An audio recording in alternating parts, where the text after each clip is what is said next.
হইব ভাই, তোমার তো সব শেষ। কি করলেন ভাই বুঝিনি। তোমারও তো আগেই কইছিলাম রফিক মিয়া ভালো মানুষ না, আমার কথা শোনো নাই।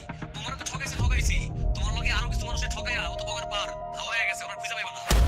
এটা আপনি কি শুনেলেন? রত্না আমি তো শেষ, শেষ মানে? আমার সর্বনাশ হয়ে গেছে, সব শেষ। কি হয়েছে, কি কইলো?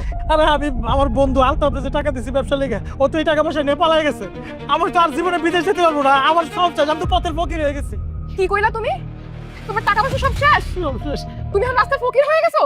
হ্যাঁ, তুমি তোমার বন্ধুরে টাকা দিছো কেন? তুমি আমার কাছে জিজ্ঞাসিলা? আর এদিকে আমি তোমার কাছে টাকা চাইলে টাকা পাঠাইতে কত বাহানা তুমি করতা, এই সমস্যা সেই সমস্যা। হ্যাঁ, না না না না, আমি তো তোমার মতো ফকিরের লগে সংসার করতে পারবো না, অসম্ভব। আমার মায়ের ভবিষ্যৎ আমি এমনি জলে যেতে দেবো, অসম্ভব। আমি কালকে সকালে আমার মায়ের নিয়ে বাপের বাড়ি চলে যাবো। রত্না তুমি এটা কেমন কথা কইলা?